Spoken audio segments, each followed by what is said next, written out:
Welcome back दोस्तों। आज मैं आपके सामने रिसेंटली रिलीज हुई एक बहुत ही खूबसूरत फील गुड मूवी को लेकर आया हूँ, जिसका नाम है तिरुचित्राम्बलम, जिसमें धनुष भाई साहब और नित्या मेनन लीडिंग रोल पर है और इसी तरह काफी सारे बड़े बड़े एक्टर्स भी है। अब मूवी के बारे में बात करें तो सच में मूवी बहुत ही अच्छी है। कॉमेडी है, इमोशंस है, ड्रामा है।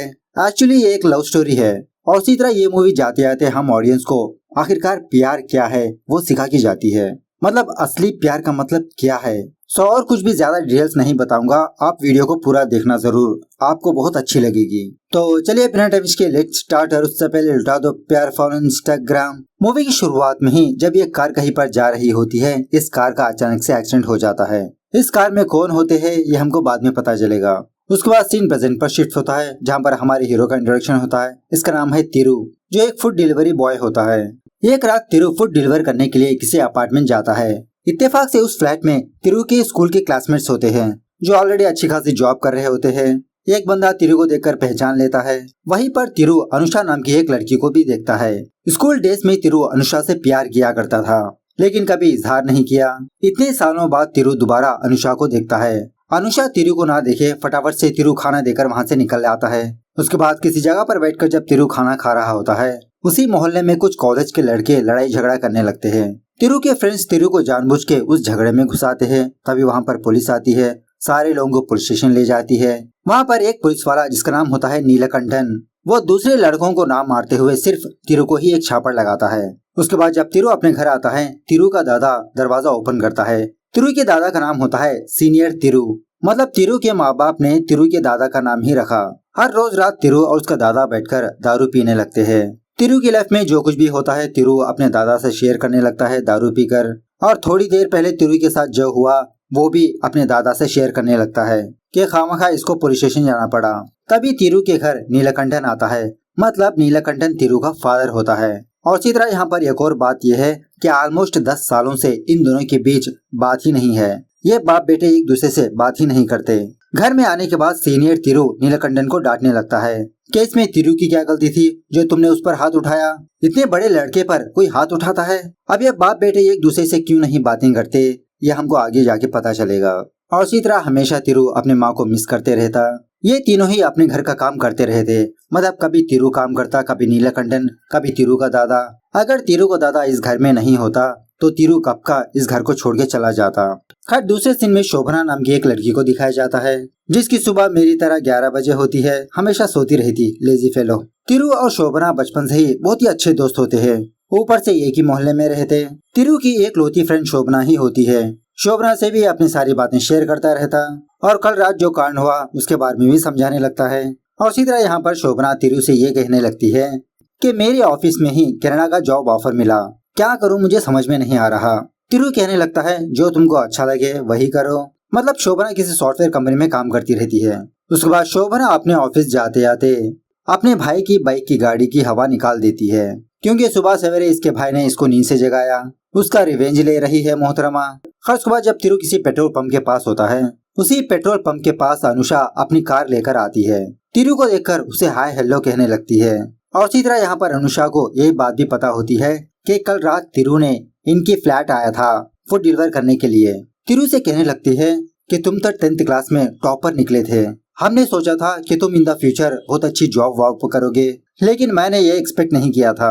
तिरु कहने लगता है कि मैंने कुछ कारणों की वजह से अपनी स्टडीज कंटिन्यू नहीं किया, अब घर का गुजारा करने के लिए फूड डिलीवरी का काम कर रहा हूँ। जाते जाते अनुषा तिरु का नंबर लेती है ताकि ये दोनों कांटेक्ट में रहे। अनुषा का फोन नंबर लेकर तिरु शर्माने लगता है कि इसकी ही क्रश इसका फोन नंबर लिया इसके पास आकर। रात होने के बाद तिरु यही बात शोभना से शेयर करने लगता है और इसी तरह शोभना से ये भी कहने लगता है कि मैं अनुषा से बहुत प्यार करता हूँ, शायद वो भी मुझे लाइक करती है। शोभना कहने लगती है कि मुझे तो दाल में कुछ काला नजर आ रहा है। उसी वक्त अनुषा तिरु को कॉल करती है और एक्चुअली बात यह है कि आज फूड डिलीवरी बॉयज का स्ट्राइक होता है। सो कोई भी बंदा ऑर्डर एक्सेप्ट ना करने पर अनुषा तिरु को कॉल करती है। बहुत ही प्यार से मक्खन लगाकर तिरु को कुछ ऑर्डर बोलती है। तिरु भी अनुषा से यही कहने लगता है कि 45 मिनट्स में मैं तुम्हारे सामने रहूंगा। ये देखकर शोभना तिरु से कहने लगती है कि अब मुझे समझ में आया कि अनुषा ने तुम्हारा नंबर क्यों लिया, तुम्हारा तो बहुत बड़ा कटने वाला है। उसके बाद तिरु सारे होटल्स घूम फिर के अनुषा का ऑर्डर लेकर अनुषा के पास आता है। टोटल खाने का बिल 6000 होता है। अनुषा तिरु को 6000 के साथ साथ थोड़ा टिप भी देने लगती है। ये देखकर तिरु बहुत एम्बैरेस होने लगता है कि अनुषा इसको एज ए फ्रेंड की तरह नहीं बल्कि फूड डिलीवरी बॉय की तरह देख रही है। तिरु टिप ना लेते हुए मायूस होकर वहाँ से चला जाता है। बाद में अनुषा को भी रियलाइज होता है कि इसने कितनी बड़ी गलती की, इसको टिप ऑफर करना नहीं चाहिए था। घर आने के बाद तिरु यही बात शोभना से शेयर करता है। यह देखकर इसकी तो हंसी निकलने लगती है। उसी वक्त टीवी में ये न्यूज चलने लगती है कि कुछ किडनैपर्स छोटे बच्चों को किडनैप किया, पुलिस उनकी तलाश में है। खैर दूसरे दिन तिरु बाय मिस्टेकली खाना लेकर किसी दूसरे फ्लैट में जाता है। दरवाजा ओपन करके बंदा कहने लगता है कि मैंने कोई खाना को ऑर्डर नहीं किया। उसी घर में तिरु एक छोटे बच्चे को देखता है, समझ जाता है कि इन लोगों ने उस छोटे बच्चों को किडनैप करके रखा। फटाफट से तिरु पुलिस स्टेशन आकर यही बात पुलिस वालों को बताता है। नीलकंठन और उसकी टीम फौरन वहां पर जाकर वो गुंडा जाते जाते नीलकंठन को वार्निंग देने लगता है कि मैं तुमको जिंदा नहीं छोड़ूंगा। दूसरे दिन सुबह बातों ही बातों में नीलकंठन तिरु को डांटने लगता है कि तिरु बहुत ही कायर है। रात को तिरु ने उन गुंडों से ना लड़ते हुए डरपोक की तरह पुलिस को आके बताया। अगर इस दरमियान में उस बच्ची को कुछ हो जाता तो मतलब कोई न कोई बहाने से तिरु को डांटते ही रहता है। जब ये बात शोभना को पता चलती है, शोभना नीलकंठन के पास आकर इसको डांटने लगती है कि आप बार बार अपने बेटे पर हाथ मत उठाइए, वो कितना सफर होता है ये आपको पता है।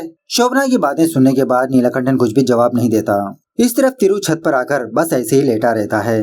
तभी अनुषा तिरु से चैटिंग करने लगती है, उसे सॉरी बोलने लगती है कि इसने लास्ट टाइम तिरु को टिप देना चाहा। बाद में अनुषा को रियलाइज हुआ। तिरु भी चिल मारने के लिए कहता है और इसी तरह अनुषा तिरु को कॉफी पर बुलाती है। यह देखने के बाद तिरु और भी हवा में उड़ने लगता है। दूसरे दिन जब शोभना तिरु के घर जाती है, तिरु अपने घर में मौजूद नहीं होता। सीनियर तिरु कहने लगता है पता नहीं सुबह सवेरे टिप टॉप से रेडी होकर कहीं पर गया है, कह रहा था कि किसी लड़की से मिलना है। शोभना समझ जाती है कि जरूर अनुषा से मिलने के लिए गया होगा। इस तरफ तिरु टिप टॉप से रेडी होकर किसी कॉफी शॉप में आता है, अनुषा का वेट करते रहता है। थोड़ी देर बाद अनुषा यहाँ पर आती है और बस एज ए फ्रेंडली की तरह तिरु को हक करने लगती है। इस तरफ शोभना भी सीनियर तिरु के साथ बैठकर फेस पैक लगाकर ये दोनों ये सोचने लगते हैं क्या हमारा तिरु उखाड़ पाएगा या नहीं। इस तरफ शाम होने के बाद जब अनुषा जा रही होती है, तिरु को एक बाय बाय किस देती है।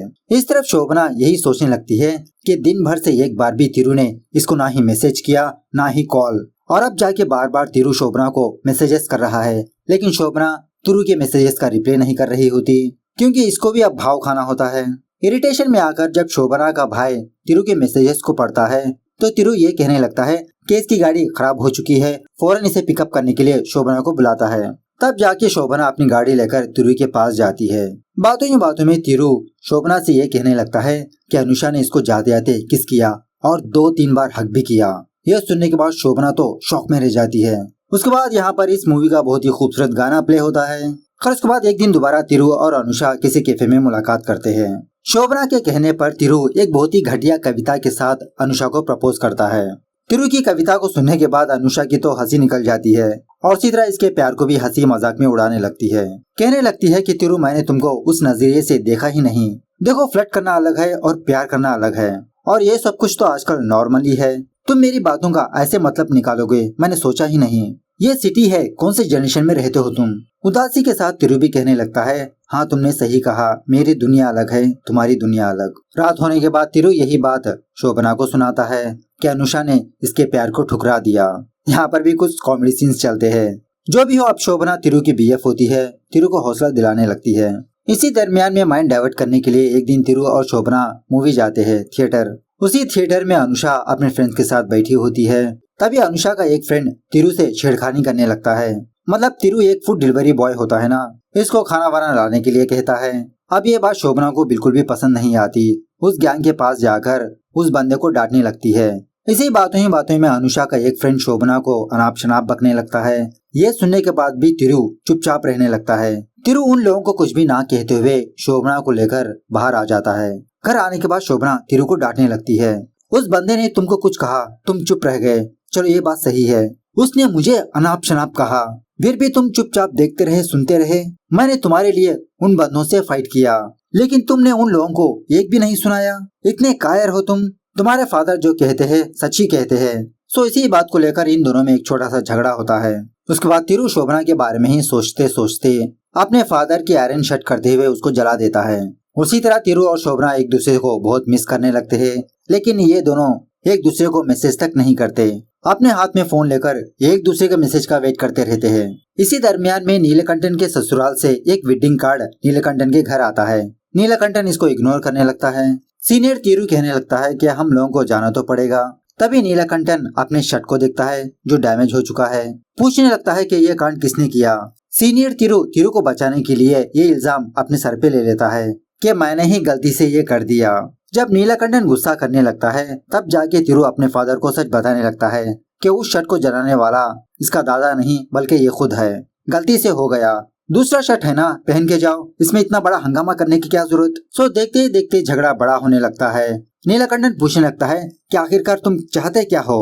तीरू कहने लगता है कि मुझे मेरी माँ और मेरी बहन चाहिए, क्या तुम ला के दोगे। यह सुनने के बाद नीलकंठन चुपचाप हो जाता है। उसी खामोशी के साथ अपने कमरे में जाकर दरवाजा बंद कर लेता है।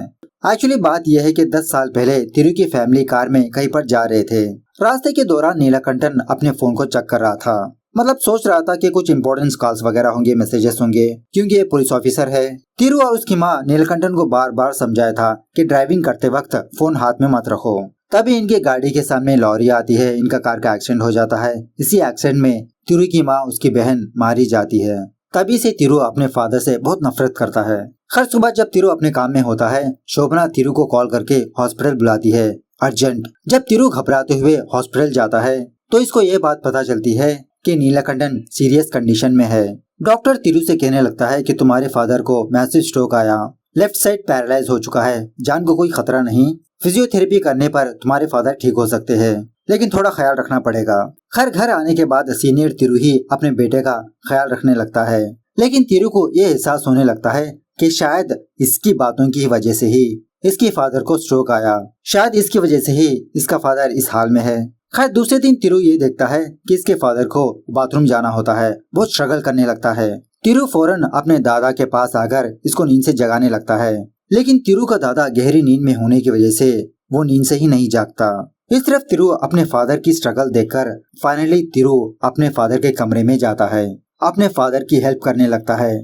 तभी नीलकंठन तीरू से माफी मांगने लगता है, कहने लगता है कि मैंने तो तुम्हारी माँ और तुम्हारी बहन को जानबूझ के तो नहीं मारा ना, बस हो गया, और आज भी मैं हर एक सेकंड उस चीज का पछतावा कर रहा हूँ। तुम मुझसे नहीं बात करते, मुझे कैसा लगता है क्या तुमको पता है। तो इस सॉरी की वजह से सारा माहौल ही बदल जाता है।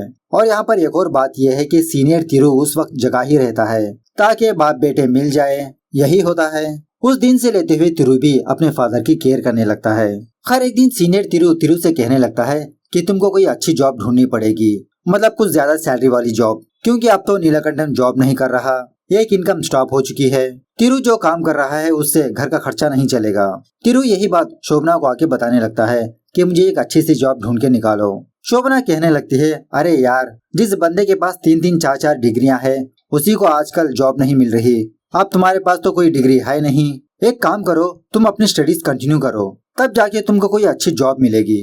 तीरू को भी यह आइडिया अच्छा लगने लगता है, सो एप्लीकेशन फॉर्म फिलअप करके दोबारा अपनी स्टडीज को कंटिन्यू करने लगता है। शोभना ही तीरू को पढ़ाने लगती है। एक दिन सीनियर तीरू नीलकंठन से उस वेडिंग कार्ड के बारे में पूछने लगता है, क्या हम उस शादी को चले। एक्चुअली बात यह है कि जब से नीलकंठन की बीवी मरी, नीलकंठन अपने ससुराल नहीं गया, क्योंकि अपने ससुराल वालों को भी फेस नहीं कर सकता। सोचने लगता है कि अगर इसके सास ससुर भी यही पूछेंगे कि तुमने मेरी बेटी को क्यों मारा, तो ये क्या जवाब देगा। जो भी हो, फाइनली ये लोग जाने का डिसाइड करते हैं। तीरू शोभना को अपने साथ लेता है टाइम पास करने के लिए। जब ये चारों लोग गांव जाते हैं, नीलकंठन नर्वस फील होने लगता है कि पता नहीं इसके सास ससुर इसको क्या कहेंगे, लेकिन इसके सास ससुर तो इन चारों का बहुत ही पोलाइटली वेलकम करते हैं। तब जाके नीलकंठन को तसल्ली होती है। नीलकंठन का ससुर नीलकंठन को बताने लगता है कि दामाद जी, आपने तो जानबूझ के मेरी बेटी को नहीं मारा ना, किस्मत में जो था वही हुआ, हम कैसे टाल सकते हैं, लेकिन आपने तो हमसे रिश्ता ही तोड़ दिया। ये बातें सुनने के बाद नीलकंठन बहुत खुश होने लगता है और धीरे धीरे अपने पैरों पर खड़ा होने लगता है। खैर उसी शादी में तीरू रंजनी नाम की एक लड़की को देखता है।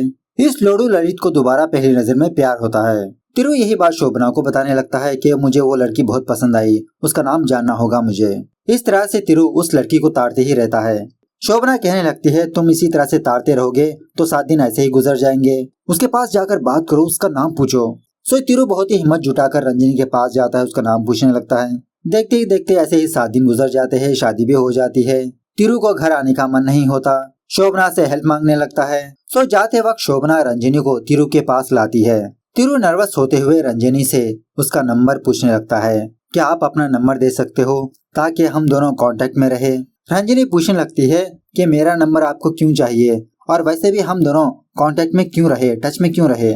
सो इस बात से तिरु को समझ में आ जाता है कि रंजनी इस पर इंटरेस्टेड नहीं। उसके बाद घर वापसी में ट्रेन में तिरु और उसका दादा दारू पीने लगते हैं। तिरु यही बात अपनी दादा से शेयर करने लगता है कि उस लड़की ने भी इसको रिजेक्ट कर दिया। तिरु का दादा कहने लगता है कि तुम्हारा प्यार तो कब से ही तुम्हारे बगल में ही है, तुमको ही पता नहीं चल रहा। तिरु पूछने लगता है, कौन है वो मेरा प्यार। दादा कहने लगता है, शोभना यार, प्यार का मतलब क्या है तुम ही बताओ। एक दूसरे को समझना, एक दूसरे का साथ देना। अब इतने सालों से शोभना तुमको अच्छी तरह से जानती है, तुम्हारी सपोर्ट करती है, वही तो तुम्हारा प्यार है और तुम इधर उधर मुंह मारते फिर रहे हो। तिरु कहने लगता है, अरे दादा मैंने तो शोभना को उस नजरिए से देखा ही नहीं। दादा कहने लगता है, एक बार देखो तो सही। सो दादा की बातें तिरु के दिल में चुभ जाती है। सोचने लगता है, क्या इसी को प्यार कहते हैं। चेन्नई आने के बाद तिरु शोभना से प्यार करने की कोशिश करने लगता है, मतलब उस नजरिए से देखने लगता है। खैर देखते ही देखते तिरु के एग्जाम्स आते हैं। तिरु शोभना से कहने लगता है कि एग्जाम होने के बाद शाम में मैं तुमको एक बात बताना चाहता हूँ। शोभना भी कहने लगती है, हाँ बता देना, पहले एग्जाम ढंग से लिख के आओ। शाम होने के बाद ये दोनों टेरेस पर मुलाकात करते हैं। तिरु के मुंह से आई लव यू का वर्ड बोलने ही नहीं आता। सो इनडायरेक्टली तिरु शोभना से कहने लगता है कि अब जिस तरह से हमने कॉफी को शेयर किया, क्या हम लाइफ को भी शेयर कर सकते हैं। मैं तुमसे शादी करना चाहता हूँ शोभना। ये सुनने के बाद शोभना शॉक में रह जाती है। कहने लगती है कि इस बार तो तुमने बता दिया और ये बात हम दोनों के बीच ही रहनी चाहिए, इस बात को तुम यहीं पर भूल जाओ। मतलब इस तरह से इस बात को इग्नोर कर देती है। हम जिस तरह से फ्रेंड्स रहेंगे उसी तरह से रहेंगे। यह सुनने के बाद तिरु अपने दादा के पास जाकर उसे डांटने लगता है कि तुम्हारी वजह से मैंने शोभना को प्रपोज किया, हमारा फ्रेंडशिप ही खतरे में है। सब तुम्हारी वजह से, पता नहीं मैंने तुम्हारी बात क्यों मानी, कल से मैं उसको कैसे मुंह दिखाऊंगा। सो दूसरे दिन से तिरु शोभना को इग्नोर करने लगता है। मतलब इसके पास हिम्मत ही नहीं होती शोभना को फेस करने की। इस तरफ शोभना तिरु से गुस्सा होकर कनाडा का ऑफर एक्सेप्ट कर लेती है। खैर एक रात तिरु और उसका फादर कहीं पर जाकर वापस अपने घर आ रहे होते हैं। उन दोनों के सामने वो गुंडा आता है जिसने बच्ची को किडनैप किया था। मतलब ये गुंडा जेल से छूट गया और नीलाकंठन को मारने के लिए यहाँ पर आता है। इस बार तिरु अपने अंदर का डर मिटाकर इस गुंडे से लड़ने लगता है। इस बंदे से फाइट करके शायद इस बंदे को मार देता है, अपने फादर को बचा लेता है। अब तिरु को ज्यादा चोट होने की वजह से हॉस्पिटल में एडमिट किया जाता है। शोभना तिरु को देखने के लिए आती है। कुछ दिन गुजरने के बाद तिरु हॉस्पिटल से डिस्चार्ज होता है। शोभना तिरु को कॉल करके उसका हालचाल पूछने लगती है और यहाँ पर तिरु को अब तक नहीं पता कि शोभना कनाडा जा रही है, किसी ने भी इसको नहीं बताया। अब जाके शोभना तिरु को यही बात बताती है कि मैं जॉब पर्पस से कनाडा जा रही हूँ, 2 साल तक वहीं पर रहूंगी। यह सुनने के बाद तिरु की बोलती ही बंद हो जाती है। अपने आप में अकेला भी महसूस करने लगता है। थोड़ी देर के बाद शोभना से कहने लगता है कि मैं एयरपोर्ट आ जाऊंगा। खैर रात होने के बाद जब तिरु एयरपोर्ट जा रहा होता है शोभना से मिलने के लिए, रास्ते में इसको ट्रैफिक पुलिस वाले पकड़ लेते हैं। एयरपोर्ट जा नहीं पाता। इस तरफ बेचारी शोभना तिरु का इंतजार करते करते प्लेन में बैठ जाती है। प्लेन में बैठने के बाद ये भी बहुत रोने लगती है कि इसने आखिरी बार तिरु को नहीं देखा, काश ये अपना डिसीजन चेंज कर लेती। खैर दूसरे दिन शोभना का भाई तिरु के घर आकर तिरु के सामने कुछ ग्रीटिंग कार्ड गिफ्ट को फेंकने लगता है। कहने लगता है कि ये सब कुछ बचपन से शोभना ने तुमको देने के लिए रखा था। 6th स्टैंडर्ड से शोभना तुमसे प्यार करती आ रही है, लेकिन तुमने तो उसको उस नजरिए से देखा ही नहीं। तुमको तो दूसरी लड़कियां नजर आती है। शोभना को प्रपोज करने से पहले तुमने 2 लड़कियों को प्रपोज किया था। अब शोभना कैसे मानेगी कि तुम्हारा प्यार भी सच्चा है। वो तो यही सोचेगी ना कि वो भी एक अट्रैक्शन है। जैसे तुमने उन दोनों को प्रपोज किया उसी तरह से शोभना को भी प्रपोज किया। मतलब तुमने ऑप्शन के तौर पर शोभना को प्रपोज किया। तुम्हारा लौता ऑप्शन शोभना नहीं थी। ऐसे में शोभना कैसे रिएक्ट करेगी तुम ही बताओ। और तुमने खुद शोभना से हेल्प मांगी उन लड़कियों को प्रपोज करने के लिए। शोभना पर क्या बीती होगी। तब जाके तिरु को रियलाइज होता है कि इसने इतनी बड़ी गलती कैसे कर दी। उसके बाद सीन 1 महीने बाद शिफ्ट होता है, जहाँ पर शोभना कनाडा में किसी कैफे में बैठकर अपना काम कर रही होती है। तभी तिरु शोभना को वीसी करता है। इतने दिनों बाद तिरु को देखते ही शोभना की आंखों में से आंसू निकलने लगते हैं। मतलब जब से शोभना कनाडा गई इस दरमियान में इन दोनों की बात ही नहीं हुई। शोभना तिरु से कहने लगती है कि मुझे यहाँ पर नहीं रहना, पता नहीं क्यों मैंने इस ऑफर को एक्सेप्ट किया। मुझे घर की याद आ रही है, तुम्हारी याद आ रही है। तभी शॉकिंगली तिरु शोभना के पास आता है। कहने लगता है तुमको आने की जरूरत नहीं, मैं खुद तुम्हारे पास आ गया। कितना डफर हूँ ना मैं, तुमने मेरे लिए कितना कुछ नहीं किया। हर सेकंड, हर पल, हर दिन मेरा सपोर्ट करती रही, मेरे साथ खड़ी रही। तुमने मेरा इतना अच्छे से ख्याल रखा, लेकिन मैं डफर तुम्हारे बारे में पूछता ही नहीं था। अब बस मेरी बारी है शोभना, अब मैं तुम्हारी केयर करूंगा। और सच में भाई साहब ये सीन बहुत ही गजब है। खैर कुछ दिनों बाद इन दोनों की शादी हो जाती है। शादी के दिन ही तिरु के एग्जाम का रिजल्ट आता है। ये दोबारा फेल हो चुका है, लेकिन तिरु हार नहीं मानता, दोबारा लिखने का ठान लेता है। इस तरह से ये खूबसूरत मूवी यहाँ पर दी एंड होती है। सच में इस मूवी में बहुत ही हार्ट टचिंग सीन्स है, बहुत ही अच्छे डायलॉग्स भी है। तो मूवी कैसे लगी कमेंट करके बताना जरूर। मिलते हैं अगली वीडियो में, तब तक take care, bye bye, see you soon.